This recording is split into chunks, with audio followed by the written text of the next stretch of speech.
नमस्कार दर्शकों, मैं हूं कृतिका। दोस्तों, हमारे देश की ताकत और भविष्य होते हैं बच्चे, और इन बच्चों को बालपन से अच्छी शिक्षा प्रदान करना बेहद ज़रूरी है। लेकिन आज़ादी के 75 वर्ष बाद भी कुछ बच्चे शिक्षा से वंचित हैं।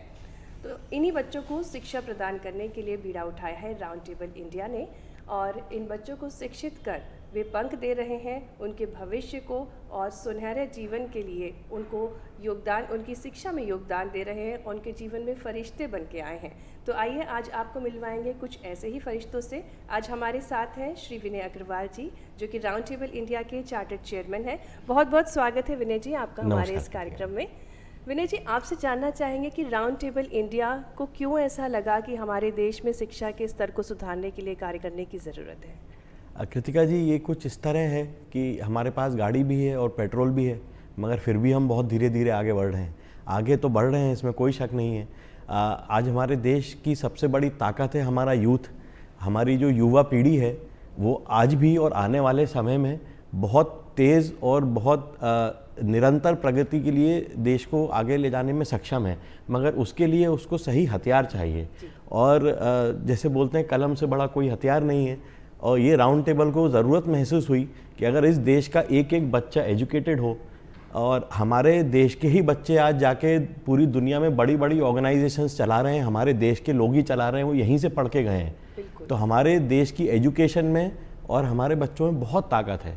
तो उसी को निरंतर आगे बढ़ाते जाने के लिए ऐसा लगा कि अगर हम लोग देश के एजुकेशन में बच्चों को इम्प्रूव करने के लिए कुछ भी अपना योगदान दे सकते हैं, तो उससे बड़ी सर्विस आज देश के लिए हमें लगता है कोई भी नहीं होगी। जी, आपने बहुत अच्छे से बताया। वाकई में युवा युग जो होता है वो हमारा आने वाला है, और युवा पीढ़ी अगर मजबूत होगी तो हमारा देश भी उतना ही मजबूत होगा। सर, किस तरीके से राउंड टेबल इंडिया शिक्षा की सुविधाएं जो बच्चों तक पहुंचा रहा है, क्या क्या सुविधाएं हैं उसमें? कृतिका जी, राउंड टेबल का इसमें जो मानना है, हम लोग स्कूल चलाते नहीं हैं, मगर स्कूल का इंफ्रास्ट्रक्चर बना के बच्चों को देते हैं। जैसे मैं गर्व के साथ बोलता हूँ, पिछले 23 साल में हम लोगों ने 7,500 से ज़्यादा क्लासरूम गवर्नमेंट और एनजीओ स्कूल्स में बना के दिए हैं। इसमें भोपाल में भी कई स्कूल्स हमने बनाए हैं और ऑल ओवर इंडिया बनाते हैं। पिछले साल की भी मैं बात करूं तो पिछले साल भी हम लोग 364 क्लासरूम बनाने में सफल रहे थे। ये क्लासरूम्स के अंदर अच्छा पेंट होता है, साफ़ सुथरे क्लासरूम होते हैं। कई जगह क्लासेस में बच्चों को प्रोत्साहन देने के लिए जो बड़े अपने लीडर्स रहे हैं उनके कोट्स लिखे रहते हैं, और टेबल बेंच बिल्कुल इतने अच्छे स्तर के क्लासरूम हमारा बनाने का प्रयास रहता है, जो आज बढ़िया से बढ़िया प्राइवेट स्कूल में उपलब्ध है। तो काफ़ी बड़ी टीम है सर आपकी, पूरे इंडिया लेवल पे काम करते हैं। तो क्या प्लानिंग रहती है कि किस तरीके से उसको इम्प्लीमेंट करते हैं, क्योंकि कई सारे स्कूल हैं, ग्रामीण क्षेत्र के स्कूल हैं, तो उन तक आप कैसे अप्रोच करते हैं? हम लोग कुछ 300 शहरों में प्रेजेंट हैं आज हिंदुस्तान में। तो हमारे हर शहर में, जैसे भोपाल के अंदर भी हमारी जो टीम है वो कॉन्स्टेंटली स्टडी करती रहती है कि किन स्कूल्स में ज़रूरत है। हम लोग विज़िट करते रहते हैं, शिक्षा विभाग से भी इसमें कई बार मदद लेते हैं, और जब आगे इसमें काम करते रहते हैं कृतिका जी, तो लोग भी और इस तरह के जुड़ते हैं जो हमारे जैसी सेम भावनाएं रखते हैं कि स्कूल्स को बनाना चाहिए, कुछ करना चाहिए। तो जो भी स्कूल आते हैं, फिर अपने बजट को देखते हुए उन स्कूल्स का हम लोग एक एक सर्वे करते हैं जाके, और उनमें से जो स्कूल हम लोगों को लगता है कि सबसे ज़्यादा इस वक्त यहाँ पे तत्काल रूप में ज़रूरत है, उनको चुन के और फिर उसमें आगे बढ़ते हैं। और पूरे इंडिया में, जैसे आपने पूछा, तो लगभग 4,500 हमारे मेंबर हैं आज की तारीख में, और एक पूरा नेशनल बोर्ड है। जो भी हमारा डिसीजन होता है फाइनेंसिस से रिलेटेड, वो नेशनल मीटिंग में पास होता है, सारे मेंबर उसको पास करते हैं, मिलके डिसाइड करते हैं और फिर इसमें आगे बढ़ते हैं। विनय जी, क्या ऐसा भी होता होगा, कई बार सरकार नहीं पहुंच पाती है, कई ऐसे ग्रामीण क्षेत्र होते हैं, पिछड़े क्षेत्र होते हैं जहां पर स्कूल की सुविधा नहीं होती है, तो क्या राउंड टेबल इंडिया वहां पर स्कूल भी बना कर देता है? जी बिल्कुल, कई जगह बना के दिया है स्कूल, काफ़ी ग्रामीण क्षेत्रों में भी बना के दिया है। और बल्कि मुझे बोलते हुए बड़ा अच्छा लग रहा है कि ये शुरू राउंड टेबल इंडिया ने किया है, मगर अब ये धीरे धीरे राउंड टेबल नेपाल और श्रीलंका भी इसी सेम तर्ज पे वहाँ भी इस चीज़ को इम्प्लीमेंट करना शुरू कर चुके हैं। और वहाँ भी ग्रामीण क्षेत्रों, वहाँ हो यहाँ हो, ग्रामीण क्षेत्र हो चाहे शहर हो, जहाँ भी हमारे पास ऐसे कोई मौका हमें मिलता है और देख के लगता है कि वहाँ स्कूल में ज़रूरत है, हम लोग बहुत खुशी से वहाँ जाते हैं और स्कूल्स बनाते हैं। जी जी, बचपन के जो शुरुआती क्षण होते हैं वो वे बेहद महत्वपूर्ण होते हैं शिक्षा के लिए, क्योंकि बचपन में जो बच्चा सीख लेता है वो आगे तक हमेशा याद रखता है। तो आपके क्या विचार है, शिक्षा कैसी होना चाहिए बचपन से? बचपन से शिक्षा सरल होना चाहिए, और मेरा यही मानना है कि फोकस्ड होना चाहिए। एक बच्चे को कुछ समय के बाद बहुत सारी चीज़ सिखाने के बजाय जिसमें उसको इंटरेस्ट है उसमें आगे लेके जाना ज़रूरी है, और साथ ही साथ स्पोर्ट्स और कोकुलर एक्टिविटीज़ का उतना ही इम्पोर्टेंस है जितना शिक्षा का है।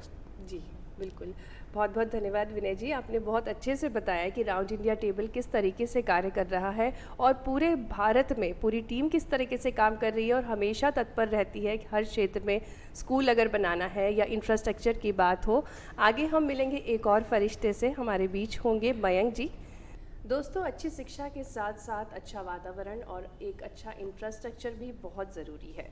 तो आज इसी के बारे में जानेंगे। हमारे साथ फरिश्ते में हैं श्री मयंक कपूर जी, जो कि टेबलर हैं freedom through education round India table से। सर, बहुत बहुत स्वागत है आपका। नमस्कार। आपसे जानना चाहेंगे इंफ्रास्ट्रक्चर क्यों ज़रूरी है? आप लोग इंफ्रास्ट्रक्चर पर काफ़ी काम करते हैं, जो स्कूल्स होते हैं, उसके बारे में बताइए सर। मैम, भारत में हम जानते हैं कि बहुत असमानता है, स्पेशली जब हम शिक्षा के स्तर पे बात करें तो जो शहरी स्कूल होते हैं उनके कंपैरेटिवली हमें गांव के देहात में, जहां सरकारी स्कूलों के पास ज़मीनें तो होती हैं पर दुविधापूर्ण उनके पास वो इंफ्रास्ट्रक्चर नहीं होता। फंड्स की कमी होने के कारण क्लासरूम में लैबोरेटरीज़ नहीं हो पाती हैं, लाइब्रेरी नहीं हो पाती है, कंप्यूटर कक्ष नहीं हो पाते हैं, स्वच्छ वातावरण में बालिकाओं के लिए शौच नहीं हो पाते हैं।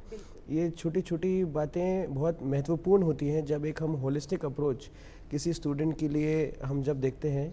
अगर उनके हम डेवलपमेंट की बात करें तो गांव के ही जो बच्चे हैं वो इससे क्षतिपूर्ण रह जाते हैं, और हमारा मानना है कि कोई भी बच्चा, भले वो शहर का हो या गांव का हो, उनके पास वो पूरा साधन होना चाहिए, जो बहुत ज़रूरी है इंफ्रास्ट्रक्चर के द्वारा एक अच्छा क्रिएट किया जाए माहौल। तो राउंड टेबल इंडिया पूरे देश भर में इसी पे वर्किंग करता है कि हम क्लासरूम ब्लॉक्स बनाते हैं जिसमें वेल वेंटिलेशन लाइट्स के लिए हम खिड़कियां बड़ी बनाते हैं ताकि क्रॉस वेंटिलेशन और लाइट अच्छी आए। साथ ही साथ वहाँ पे हम इंफ्रास्ट्रक्चर के लिए फर्नीचर पूरा लगा के देते हैं, पंखे, ट्यूबलाइट, एवं क्लासरूम्स में हम जैसे साथ ही साथ लाइब्रेरीज़ बनाते हैं तो किताबें हो गई, टेबल्स हो गए, एवं हम कंप्यूटर्स लगाते हैं। लैबोरेटरीज़ में केमिस्ट्री, साइंस, ये सारी जो लैबोरेटरीज़ रहती है वो उसमें हम पूरा इंफ्रास्ट्रक्चर के साथ मशीन्स लगा कर देते हैं, जो बहुत इम्पोर्टेंट होता है एक स्कूल के बच्चे के लिए, भले वो फिर गांव में क्यों ना हो। जी, बहुत अच्छे से बताया, और वाकई में ये फरिश्ते ही कर सकते हैं, क्योंकि एक ज़माना था जब बच्चे टाट पट्टी पे पढ़ते थे और इंफ्रास्ट्रक्चर की कमी होने के कारण कई बार शिक्षा से वंचित भी रह जाते थे।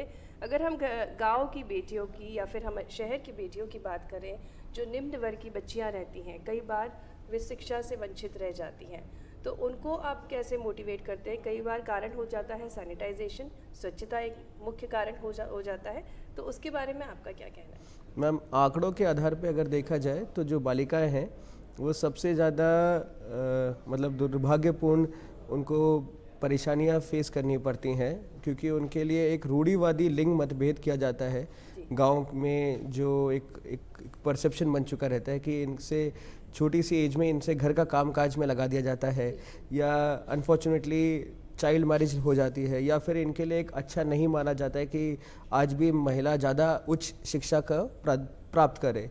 तो ऐसी स्थिति में हम सबसे पहले तो माहौल ऐसा क्रिएट करते हैं कि पहले एक स्कूल में जो हम टीचर्स रहते हैं, प्रिंसिपल्स रहते हैं, उनके थ्रू हम गांव-गांव में जितना हो सकता है हम प्रमोट करते हैं कि किस तरह से हम जागरूकता फैलाएं कि एक शिक्षा किसी बालक या बालिका किसी एक जेंडर की नहीं है, वो तो सबके लिए फलस्वरूप एक देश के आगे अगर उसको बढ़ना है तो फिर मेरे हिसाब से तो आज की जो बालिका है वो कल की माँ है, और अगर घर की माँ सबसे पहले अगर शिक्षित रहती है तो फिर ही आगे के बच्चे आगे देश का नाम बढ़ाते हैं। और इसी सोच के साथ, इसी नीति के साथ हम लोग सबसे पहले तो स्कूल्स में क्लासरूम्स के साथ साथ टॉयलेट ब्लॉक्स बनाते हैं, जिसमें सबसे इम्पोर्टेंट हमारा विमेन फ्रेंडली या जो गर्ल्स एजुकेशन के लिए जो हम टॉयलेट ब्लॉक्स बनाते हैं वो बहुत सैनिटाइज्ड और प्रॉपर सिस्टमेटिक बनाते हैं। साथ ही साथ हमारी कोशिश रहती है कि हम फैमिली काउंसलिंग करें गांव में, जहाँ पे बच्चे,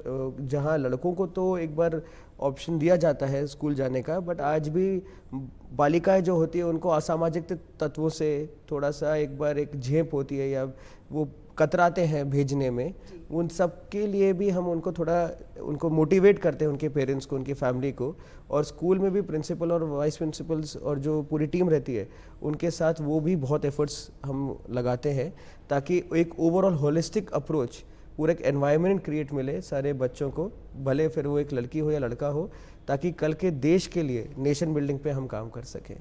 एक सोच है, रूढ़िवादी सोच है हमारे समाज की कि बेटी है उसकी तो शादी हो जाएगी और उसे आगे पढ़ाने की क्या ज़रूरत है, और कई बार इन्हीं कारणों की वजह से उस बेटी को आगे पढ़ाते नहीं हैं।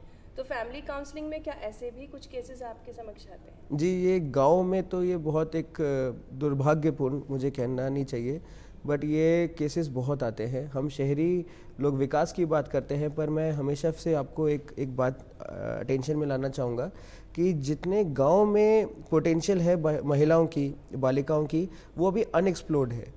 जो अभी तक उनके द्वारा, जैसे हम अमूल की बात करते हैं कि जो दूध के औद्योगिकता में जिसमें महिलाओं का कितना बड़ा योगदान रहा है, या फिर लिज्जत पापड़ की जो कंपनी है जिसमें पापड़ बनाने वाली लगभग सारी महिलाएं ही उसमें स्टाफ हैं, वैसे ही महिलाओं का गांव में छोटे छोटे कस्बों में अगर हम एजुकेशन प्रोवाइड करें तो उसके लिए सबसे पहले हमें उनकी मानसिकता पे वर्किंग करनी पड़ेगी।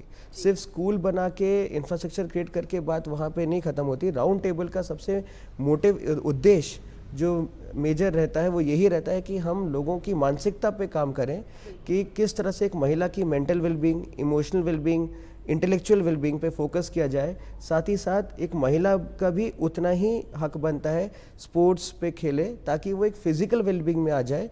और जब हम ये चारों वेलबींग पे फोकस करते हैं तभी महिला घर में इंसान में एज अ मर्द के साथ कंधे से कंधा मिलाकर वो फाइनेंशियली वेलबींग में भी आ जाती हैं। तो हम पहले महिला को फाइनेंशियली वेलबींग की बात नहीं करते हैं, हम उनमें मानसिकता अप्रोच कराते हैं कि mental wellbeing, emotional wellbeing, intellectual wellbeing पे फोकस करें। The more they will work on their physical wellbeing, automatically फिर सब जो हमारा उद्देश्य है कि मॉनेटरी वेलबींग, महिला भी उतनी समानता में आ जाए जितने वहाँ के बालक आगे चल के बढ़कर कमाते हैं। जी मयंक जी, आपने बहुत अच्छे से बताया कि महिलाएं काफ़ी सशक्त हैं, और ख़ासकर ग्रामीण महिलाओं की अगर बात करें तो काफ़ी सशक्त है, काफ़ी उनमें स्टेमिना है। आप क्या समझते हैं कि काफ़ी बदलाव आया है एक जनरेशन में? आज की बात करें तो महिलाएं कितनी मजबूत हो चुकी हैं और समाज में किस स्थान पर है? जी, मैं आपको सबसे पहले यही बताऊं कि हमारे यहाँ महिलाओं के लिए जो अभी तक जो स्कोप है, जो अभी तक आइडेंटिफाई किया गया है, वो सबसे ज़्यादा तो हम ग्रामीण में ही निकल कर आ सकता है। क्योंकि आज ग्रामीण की ही जो महिलाएं, जो बालिकाएं थीं पिछले जनरेशन में, आज वो खुद या तो शिक्षा के माध्यम से स्कूल टीचर बन के और जागरूकता क्रिएट कर रही हैं गाँव में, कस्बों में, देहात में जा कर कि वो और गर्ल एम्पावरमेंट, चाइल्ड एम्पावरमेंट में वर्किंग कर सकें। साथ ही साथ महिलाएं आज बहुत कंफर्टेबली और मेहनत के साथ अपने बुद्धिजीवी यूज़ करके वो आज सरकारी नौकरियों पे आज पदस्थ हैं, जिसमें से रेलवेज़ हो गया है, या सरकारी मेडिकल कॉलेजेस हो चुके हैं, या सरकारी स्कूल्स हो चुके हैं। इनमें as a professor, teacher, doctor या इंजीनियर या अकाउंटेंट, फाइनेंस में, हर क्षेत्र में, औद्योगिक हो या सामाजिक हो, हर क्षेत्र में आज महिलाएं, मैं बोलता हूँ जेंट्स और मर्दों से ज़्यादा आगे जा चुकी हैं, क्योंकि वो एक तरीके से धारणाओं को डिफीट करती हैं और फिर आगे जाती हैं, जो अपने आप में हमें एक वो धारणा क्रिएट करनी ही नहीं चाहिए सबसे पहले तो हमें उनकी राह आसान करने के लिए, तो जो जनरेशन चेंज हुई है उसके लिए अब हमें एक सीख मिलनी चाहिए कि ये आगे से हमें और से और अच्छे मोटिवेशन करना चाहिए गर्ल्स एजुकेशन के लिए। क्योंकि आप हर जगह देखें, भले वो एक पॉलिटिक्स हो या औद्योगिक हो या फिल्म एक्ट्रेसेस हो, आज हर चीज़ महिला सेंट्रिक होने को बहुत असंवैधानिक नहीं माना जाता है। जो एक रूढ़िवादी सोच हम पीछे छोड़ आए हैं, और इस पे वर्किंग अगर हम करते रहें तो मुझे भरोसा है 2030-2035 तक ये एक बायगॉन थॉट एरा हो चुका रहेगा। बिल्कुल। बहुत बहुत धन्यवाद मयंक जी, आपने बहुत ही अच्छी जानकारी दी। बात चाहे इंफ्रास्ट्रक्चर की हो, महिला सशक्तिकरण की हो या फिर स्वच्छता की हो, आपने सभी पहलुओं को छुआ और बताया कितना ज़रूरी है ये सभी चीज़ें, खासकर महिलाओं को मजबूत करना बहुत ज़रूरी है। आगे और भी चर्चा करेंगे, जानेंगे कि तकनीकी शिक्षा में क्या योगदान है राउंड इंडिया टेबल का और कौन कौन से फरिश्ते जुड़े हैं। आइए मिलेंगे मिस्टर शांकी बंसल जी से और जानेंगे कुछ बातें। दोस्तों, फरिश्ते में आज हम बात कर रहे हैं बाल शिक्षा के बारे में और अब हम मिलेंगे श्री शांकी बंसल जी से, जो कि नेशनल कन्वीनर है राउंड टेबल इंडिया से। शांकी जी, स्वागत है आपका। धन्यवाद। शांकी जी, आपसे जानना चाहेंगे राउंड टेबल इंडिया की शुरुआत कैसे हुई और कैसे जुड़े लोग और क्या कुछ किया राउंड टेबल इंडिया ने। So Kritika ji, round table India round table international का ही एक चैप्टर है जिसकी शुरुआत भारत में 1962 में मद्रास राउंड टेबल के साथ में हुई थी। बढ़ते हुए आज हम देखते हैं 350 से ज़्यादा चैप्टर्स, जिन्हें हम टेबल्स कहते हैं, इस देश के अंदर हैं और 4000 से ज़्यादा active members round table India के हैं जो अपने अपने क्षमता के अनुरूप कार्य कर रहे हैं और इस मूवमेंट को बहुत आगे तक लेकर जा रहे हैं। बताना चाहूँगा कि राउंड टेबल इंडिया एक गैर राजनीतिक और एक गैर सांप्रदायिक कम्युनिटी है। यंग एंटरप्रेन्योर्स ज़्यादा इसमें जुड़े होते हैं। इसमें एक लिमिट है कि हम 18 साल से कम के लोग नहीं जुड़ते और 40 साल के बाद हमें अपने आप से ही रिटायर होना पड़ता है। ज़्यादातर देखा गया है कि ऐसे जो ग्रुप्स होते हैं ये 40 साल के बाद लोगों को जोड़कर कार्य करते हैं। ये स्पेशल क्वालिटी है, इसके बारे में विस्तार से बताएंगे। देखिए, थोड़ा सा इसको समझना पड़ेगा कि जब राउंड टेबल इंडिया की शुरुआत हुई तब उसके पहले जितने संस्थाएं चल रही थी उसमें 18 साल से लेकर 80 साल के लोग भी एक ही साथ जुड़कर काम कर रहे होते थे। जनरेशन गैप के बारे में तो हम समझते हैं कि पहले 10 साल में जनरेशन गैप होती थी, आज 5 साल में होने लग गई है। तो वहाँ पर सोच का साथ में मिलना, साथ में काम करना, एक लेवल पर कहीं ना कहीं एक रेजिस्टेंस आ रहा था। तो वहाँ पर लोगों ने शुरुआत करी और उन्होंने सोचा कि शायद 40 तक जो एनर्जी, जो ऊर्जा होती है जिसे सामाजिक कार्यों के अंदर लगाया जाना चाहिए, वो ऊर्जा मौजूद थी युवाओं के अंदर और उस ऊर्जा को राइट डायरेक्शन में अगर लेकर जाते हैं तो शायद हम सही रिजल्ट्स वहाँ पर लेकर आएँ। इस उद्देश्य के साथ में डिसाइड किया गया था कि 18 से शुरुआत करेंगे और 40 के बाद हम इसको खत्म करेंगे। राउंड टेबल इंडिया का मुख्य उद्देश्य है शिक्षा के स्तर को सुधारना, जिसमें आपकी जो मुहिम है freedom to education, freedom through education, उसके बारे में सर विस्तार से जानना चाहेंगे, क्योंकि ये मुहिम आपकी बहुत लोगों की ज़िंदगी बदल रही है और आपके साथ जो लोग जुड़े हैं वो फरिश्ते के रूप में सामने आ रहे हैं। जी, हम भी इस उद्देश्य के साथ ही जुड़े हैं कि हम अपने तरफ से जो दे सकें इस मूवमेंट के थ्रू समाज को, लोगों को वो दे सकें और शायद राउंड टेबल इंडिया के थ्रू जुड़े जितने भी मेंबर्स हैं वो इसी को करना चाहते हैं। I think freedom through education जो आपने बताया, जिसे हम कहते हैं कि शिक्षा के माध्यम से आज़ादी मिल सके, आई थिंक वही उद्देश्य हम सभी आगे लेकर बढ़ रहे हैं। हमने कई बार देखा होगा कि बहुत से ऐसे सरकारी स्कूल हैं जहाँ पर आपको ज़मीन बहुत दिख जाती है लेकिन वहाँ पर बच्चे आपको पेड़ के नीचे बात करते हुए दिखाई देंगे और कई बार पढ़ाई भी वहीं कर रहे होते हैं। ये सबसे तकलीफ देने वाला दृश्य होता है कि जिस देश में इतने महान लोग निकले हैं, वो महान लोग वाले इस देश के अंदर भी शिक्षा का स्तर उस जगह है कि जहाँ पर हमें धूप में ऐसी परिस्थितियों के अंदर बच्चों को पढ़ते हुए देखना पड़ता है कि जहाँ पर हम उन्हें सही शिक्षा अगर दे रहे हैं तो वो आगे बढ़ रहे हैं, लेकिन अगर हम वो माध्यम नहीं दे पाएंगे तो शायद हम उनके साथ में खिलवाड़ कर रहे हैं। तो इस परिस्थिति को बदलने का पूरा उद्देश्य फ्रीडम थ्रू एजुकेशन क्रिएट किया गया। हमारा उद्देश्य है कि हम इंफ्रास्ट्रक्चर के थ्रू वो सारी सुविधाएं बच्चों को दे सकें जो कि उन्हें एक अच्छा इकोसिस्टम प्रोवाइड करें जिससे वो आगे जाकर इस देश के या इस विश्व के महान नेताओं के रूप में निकलें। और उसके लिए हमने सोचा कि हम क्या दे सकते हैं। तो हम जब फ्रीडम थ्रू एजुकेशन के बारे में सोचा गया, उसको स्थापित किया गया, तो समझा गया कि इंफ्रास्ट्रक्चर अगर हम बनाकर देते हैं तो शायद बाकी चीज़ें अपने आप बनना चालू होंगी। तो वहाँ पर हमने क्लासरूम्स बनाए। आप जानते भी हैं इस के थ्रू अगर आप देखेंगे तो हर दिन इस समय एक नया क्लासरूम बनाया जा रहा है। राउंड टेबल इंडिया के माध्यम से करीब 80 लाख बच्चों को ये सुविधाएं मिल रही हैं जो क्लासरूम हमने क्रिएट किए हैं। आज तक करीब 7,500 क्लासरूम क्रिएट किए जा चुके हैं राउंड टेबल इंडिया के माध्यम से इस देश के अंदर। काफ़ी बड़ी मुहिम है और काफ़ी बड़े तादाद पे आपकी टीम भी काम कर रही है, काफ़ी सारे लोग जुड़े हुए हैं। सॉरी।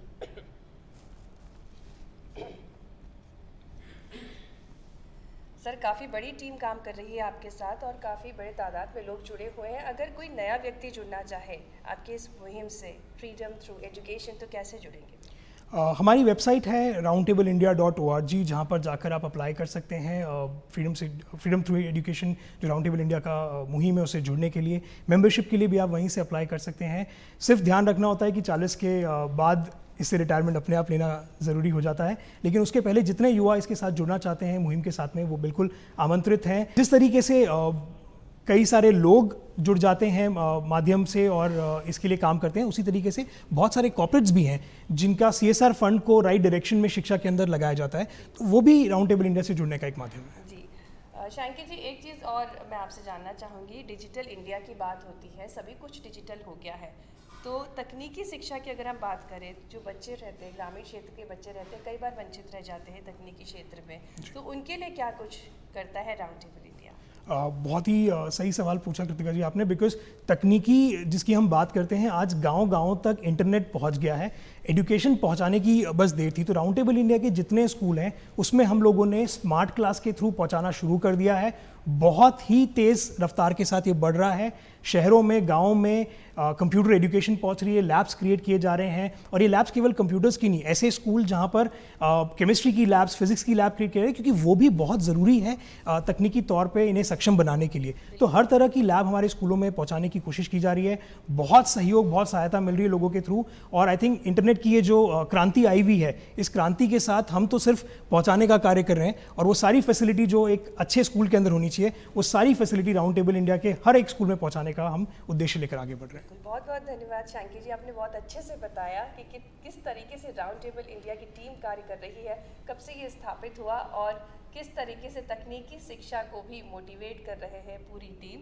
आप यूं ही फरिश्ते की तरह कई सारे बच्चों की ज़िंदगी संवारते रहे। और अब हम आगे मिलेंगे हिमांशु गोयल जी से और जानेंगे और भी सारी बातें, क्या कुछ कर रहा है राउंड टेबल इंडिया। बहुत बहुत स्वागत है हिमांशु जी। हिमांशु जी, आपसे जानना चाहूँगी कि राउंड टेबल इंडिया का जो उद्देश्य है उसमें आप कहाँ तक सफलता प्राप्त कर चुके हैं? खासकर आज शिक्षा की बात हो रही है, तो कितनी सफलता प्राप्त की उसमें? कृतिका जी, मेरा मानना है 25 साल पहले एक सोच जनरेट हुई थी राउंड टेबल इंडिया में कि हमारे जो बच्चे हैं वो ढंग से पढ़ नहीं पा रहे हैं, शिक्षा उनको प्रॉपर्ली मिल नहीं पा रही है। शहर के लोग तो फिर भी पढ़ लेते रहे, लेकिन जो गांव हैं, देहात है, उनको शहर आना पड़ता था पढ़ने के लिए। तो एक क्लासरूम स्टार्ट हुआ था उस ज़माने में, 25 साल पहले। राउंड टेबल एक क्लासरूम लेके आया था गरीब बच्चों के लिए, जिसमें सैनिटाइज हुए होंगे करीब 80 बच्चे।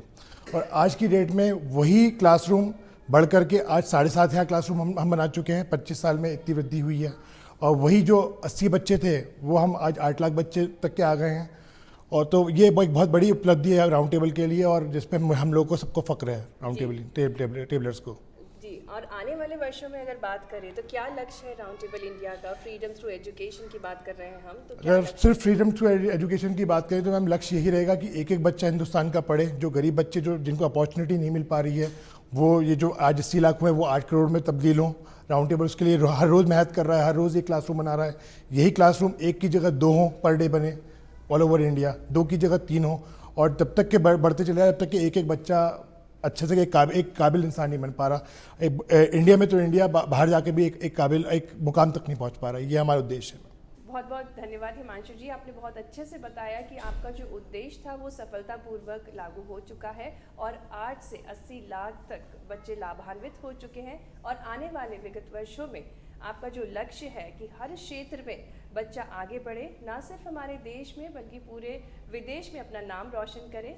और अब हम मिलेंगे एक ऐसे प्रिंसिपल से जहां पर उनके स्कूल में राउंड टेबल इंडिया ने अपनी सुविधाएं देकर लाभान्वित किया है वहां के बच्चों को। हमारे साथ है सुयेश श्रीवास्तव जी, जो कि वाइस प्रिंसिपल है गवर्नमेंट हाई सेकेंडरी स्कूल से। स्वागत है सुयेश जी। आपसे जानना चाहेंगे कि राउंड इंडिया टेबल ने किस तरीके से आपको लाभान्वित किया, आपके स्कूल को, और क्या बदलाव आया? इंफ्रास्ट्रक्चर की अगर बात करें या उनने जो भी सुविधाएं आपको प्रदान करी, तो क्या कुछ बदलाव देखा गया? मैम देखिए, किसी भी स्कूल के विकास के लिए बहुत ज़्यादा ज़रूरी चीज़ है कि वहाँ पे सुविधाएं कितनी हैं। और कहीं ना कहीं हम ये चीज़ देखते हैं कि जो सामान्य वर्ग के बच्चे हमारे विद्यालयों में जो पढ़ते हैं और उच्च वर्ग के विद्यालयों में जो बच्चे पढ़ते हैं, उनमें कहीं ना कहीं एक अंतर होता है। हमारे यहाँ के शासकीय स्कूल के बच्चे जो हैं एक हीन भावनाओं को लेकर के होते हैं कि शायद उच्च वर्ग के बच्चे जो पढ़ते हैं उनको कुछ स्पेशल पढ़ाया जाता होगा, ये अंतर बना रहता है। परंतु हम लोग अपने विद्यालय स्तर पर हम जो प्रयास करते हैं, जिसमें हम प्रयास करते हैं कि हम सामुदायिक सहभागिता का भी प्रयोग करते हैं, और उसमें हम गांव के जो भी सरपंच हैं और जो भी जनप्रतिनिधि हैं उनसे भी सहयोग प्राप्त करते हैं। हमने एक टॉपर का पिटारा करके एक योजना बनाई हुई है, जिसमें हम गांव के लोगों से भी सहयोग लेते हैं, परंतु ये सहयोग पर्याप्त नहीं हो पाता। इसी कड़ी में हम लोग जब आगे बढ़ते रहे तो हमारी मुलाकात राउंड टेबल इंडिया के चेयरमैन श्री हिमांशु जी से हुई। वहाँ पे जब उनसे हमारी चर्चा हुई तो उन्होंने बताया कि हम आपके विद्यालय के लिए तो सुविधाएं प्रोवाइड करवा सकते हैं। तो राउंड टेबल इंडिया की तरफ से हमारे विद्यालय को 3 बड़े बड़े हॉल प्राप्त हुए हैं, 2 टॉयलेट प्राप्त हुए हैं बालिकाओं के लिए। और जब से ये सुविधाएं हमें मिली हैं तब से हमने एक चीज़ को देखा है कि हमारे बच्चों का सर्वांगीण विकास हुआ है, उनका बौद्धिक विकास भी हुआ है। बच्चों के बीच में एक शैक्षिक माहौल क्रिएट हुआ है, बच्चों में एक खुशी की लहर दिखाई देती है, और वो जो जिस अंतर के बारे में बात कर रहा था वो कहीं ना कहीं वो अंतर पटता नज़र आता है। अब बच्चों के अंदर कॉन्फिडेंस आ गया है, अब उनके मन में ये नहीं आता है कि नहीं जो उच्च वर्ग के बच्चे हैं वो कुछ विशेष शिक्षा ग्रहण कर रहे हैं। अब वो अंतर मतलब ना के बराबर रह गया है। और निश्चित रूप से इस प्रकार से यदि सामाजिक संस्थाएं आकर के विद्यालयों के लिए अपना योगदान देती रहेंगी तो हमारे शासकीय हाई स्कूल भी प्राइवेट स्कूल की तरह बहुत अच्छा एक वातावरण निर्मित कर पाएंगे। बहुत बहुत धन्यवाद सुयश जी। निश्चित ही ऐसे कई फरिश्ते हमारे समाज में हैं जो सरकारी स्कूलों को या ऐसे स्कूलों को सपोर्ट करके शिक्षा में गुणवत्ता ला सकते हैं। और अब हम आपको मिलवाने जा रहे हैं श्री अनंत कुमार परसाई जी से, जो कि प्रिंसिपल हैं हाई स्कूल तिलंडी से, और इनको भी राउंड इंडिया टेबल ने सपोर्ट किया है, उनकी मदद की है, उनको इंफ्रास्ट्रक्चर प्रोवाइड किया है। आइए जानते हैं क्या कुछ सुविधाएं दी हैं राउंड इंडिया टेबल ने। बहुत बहुत स्वागत है अनंत जी। आपसे जानना चाहेंगे क्या कुछ सुविधाओं में मदद किया राउंड इंडिया टेबल ने आपकी। मैम, जहाँ तक शहरी क्षेत्र और ग्रामीण क्षेत्र का अंतर है तो सरकार शहरी क्षेत्र में तो ज़्यादा ध्यान देती है, परंतु ग्रामीण क्षेत्र में उतना ध्यान सरकार नहीं दे पाती है। तो ग्रामीण क्षेत्र में जो कमियाँ होती है, जैसे मान लो मैं जिस स्कूल में था उस स्कूल में एक कमरे में 90 बच्चे करीब थे, इंफ्रास्ट्रक्चर कुछ नहीं था और भी व्यवस्थाएं कुछ भी नहीं थी। परंतु जैसे ही मैंने राउंड टेबल इंडिया से संपर्क साधा और उन्होंने थोड़ा सा ये रीज़न ज़रूर बताया था कि आपका स्कूल दूर है, परंतु मैंने रिक्वेस्ट की, तो रिक्वेस्ट करने के बाद उन्होंने कहा ठीक है, आपके लिए बहुत आवश्यकता है, तो आवश्यकता के लिए हम आपको रूम प्रोवाइड करेंगे। तो उन्होंने 4 कमरों की व्यवस्था की। आज मेरे बच्चे बहुत अच्छी तरीके से उसमें पढ़ते हैं, आते हैं। टेबल कुर्सी की व्यवस्था भी की। सभी बच्चे, जहाँ टाट फट्टी नहीं थी बैठने के लिए, आज बच्चे टेबल कुर्सी पे बैठते हैं। 4 कमरे हैं, पर्याप्त व्यवस्था है, बच्चों का पढ़ाई में मनोबल बढ़ा है। आज हमारे पास यदि ऐसी स्थिति होती है कि अच्छी बैठने की व्यवस्था नहीं होती, हम 1 घंटे नहीं बैठ पाते। बच्चों को 30 दिन बैठना है, साल भर बैठना है, 365 दिन। ऐसी स्थिति में यदि जो है बच्चों को बैठने की अच्छी व्यवस्था नहीं होगी, बच्चों का पढ़ाई में बिल्कुल मन नहीं लगेगा। आज की स्थिति में बच्चों के लिए कमरे हैं, बढ़िया पोस्टर लगाए हैं, बिल्कुल बड़े बड़े जो महापुरुष हैं उनके पोस्टर लगे हैं, उनके कोटेशन लगे हुए हैं, पर्याप्त बिजली की व्यवस्था है, पंखे की व्यवस्था है, जो कुछ नहीं थी। बिल्कुल तो उसमें बच्चों का मन लगता है पढ़ने में बहुत ही अच्छी और बात है मनोबल कि बढ़ता है आपका बच्चों का, इंफ्रास्ट्रक्चर इतना और बढ़िया हो गया जी। और मनोबल बढ़ा बच्चों का। इसी के साथ मैं ये जानना चाहूँगी, महिलाएं जो बच्चियाँ आती हैं, जी क्या उनका स्तर बढ़ा जी, ये सारी सुविधाएं होने के बाद? बच्चियों का भी मैं कहता हूँ कि जो बच्चियाँ साधारण तैयार होकर नहीं आती थी, ग्रामीण परिवेश है, ग्रामीण परिवेश में उतना तैयार होने का नहीं, मगर जब रूम की व्यवस्था अच्छी देखी, पूरी व्यवस्थाएं जब अच्छी देखी, तो वो उतना अच्छे तैयार होकर आती, मेकअप करके आती, बढ़िया जो है पढ़ने के बस्ता किताबें सब सुसज्जित करके लेके आती है, और सुसज्जित करके बड़ा अच्छा बढ़िया बैठते हैं और शाम तक बिल्कुल बराबर रुकते हैं। तो ये बहुत बड़ा फ़ायदा है राउंड टेबल इंडिया ने जो किया है, और ऐसे ये सराहनीय काम करते रहें और बच्चों को जो पढ़ाने में जो योगदान देते रहें। तो बहुत बहुत धन्यवाद अनंत जी, आपने बहुत अच्छे से बताया। दर्शकों, बच्चे देश की निधि होते हैं, राष्ट्र की मुस्कुराहट होते हैं। ये वो कलियां हैं जो विकसित होते हैं फूल के रूप में और अपनी गुणवत्ता से, अपने त्याग से, अपने तप से पूरे देश को महकाते हैं। तो तो उम्मीद करेंगे आज के हमारे फरिश्ते शिक्षा की गुणवत्ता को कायम रखेंगे, इस मुस्कुराहट को कायम रखेंगे और बेहतर कल का निर्माण करेंगे। इसी के साथ मैं आपसे लूँगी इजाज़त और अगले एपिसोड में आपको फिर मिलवाएंगे कुछ नए फरिश्तों से। तब तक के लिए मुझे दीजिए आज्ञा। नमस्कार।